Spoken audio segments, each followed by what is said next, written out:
అందరికీ నమస్కారం. సనాతన ధర్మం ఛానల్కి స్వాగతం. తెలుగువారి మనసు పులకరింతలతో ఉరకలేస్తుంది.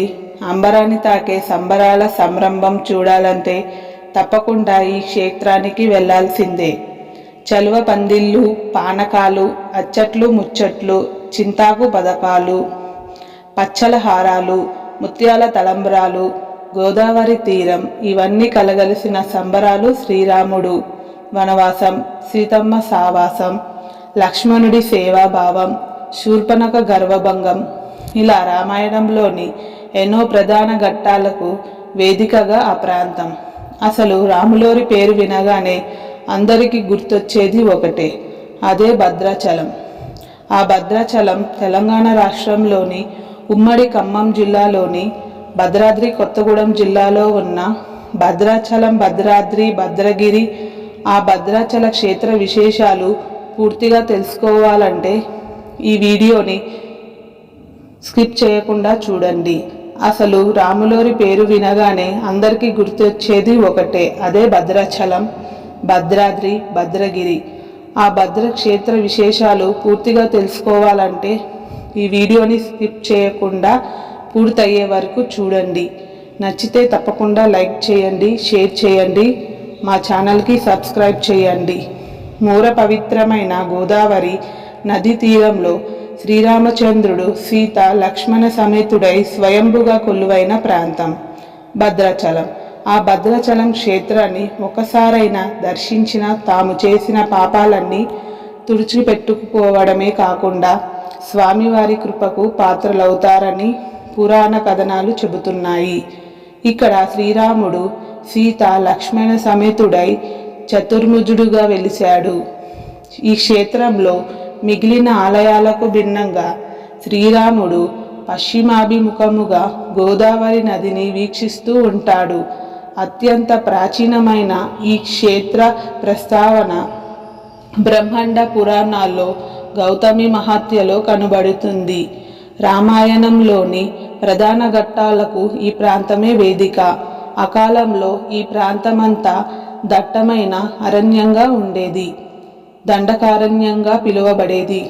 తన అరణ్యవాస సమయంలో శ్రీరామచంద్రుడు భార్య సీతమ్మతోనూ తమ్ముడి లక్ష్మణుతోనూ ఇక్కడే గడిపాడని, సీతమ్మ బంగారు లేడిని చూడడం, మారీచి వల్ల రావణుడు సీతమ్మ వారిని ఎత్తుకుపోవడం, సీతమ్మ వారు బట్టలు ఆరపెట్టుకోవడం లాంటివి అన్నీ కూడా ఇక్కడికి కొద్ది దూరంలో ఉన్న పర్ణశాలలో జరిగాయని, ఇప్పటికీ ఆ ప్రాంతం నుంచే రాముడు గోదావరి నదిని దాటాడని పౌరాణిక ఆధారాలు చెబుతున్నాయి.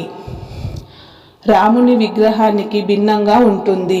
ఈ ఆలయంలో మిగిలిన దేవాలయాల్లో శ్రీరాముని విగ్రహం 2 చేతులతో మానవుని రూపంలో ఉంటుంది. కానీ భద్రాచల దేవాలయంలో ఉండే శ్రీరాముని విగ్రహం 4 చేతులతో ఉంటుంది.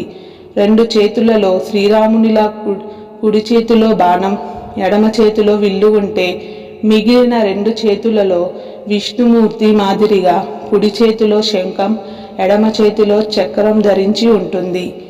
ఈ విభిన్నతకు కారణం ఏంటి అంటే, మిగిలిన ఆలయాల్లో మాదిరిగా కాకుండా భద్రాచలంలో ఇలా ఉండడానికి కారణం ఏంటి? దీనికి వెనక పెద్ద కథే ఉంది. రామావతార సమాప్తి జరిగిన శ్రీ మహావిష్ణువు వైకుంఠం చేరిన చాలా కాలం తర్వాత శ్రీ మహావిష్ణువు తన భక్తునికి మాట ఇచ్చాడు.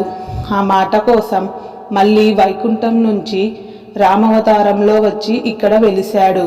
అందుకే భద్రాద్రి రాముని వైకుంఠ రాముడు అని కూడా అంటారు. దానికి సంబంధించిన కథనం విషయానికి వస్తే, మేర పర్వత పుత్రుడైన భద్రుడు శ్రీ మహావిష్ణువు అవతారమైన శ్రీరాముణ్ణి తన మీద మొయ్యాలని, రాముడికి నివాసంగా మారాలని అనుకున్నాడు. కానీ దానికోసం తపస్సు ప్రారంభించాడు. ఆ సమయంలో శ్రీరాముడు సీతమ్మకు దూరమై ఆమెను వెతుక్కుంటూ బయలుదేరాడు. అలా వెతుకుతున్న సమయంలో ఇక్కడికి వచ్చే కాసేపు సేద తీర్చినప్పుడు తన కోరికను తెలియజేశాడు భద్రుడు. అప్పుడు రామయ్య తను సీతమ్మను వారిని వెతుక్కుంటూ వెళ్తున్నానని, సీతమ్మను తీసుకువచ్చిన తర్వాత నీ కోరికను తీరుస్తానని మాట ఇచ్చి సీతాన్వేషణలో వెళ్ళిపోయాడు. అయితే ఆ తరువాత శ్రీరాముడు ఈ విషయం మర్చిపోతాడు. అవతారం పరసమాప్తి కూడా అయిపోయింది. కానీ శ్రీరాముడు వైకుంఠం చేరుకున్నాడు. ఇక్కడ భద్రుడు మాత్రం తన తపస్సు ఆపలేదు. పైగా తపస్సు తీవ్రం చేశాడు.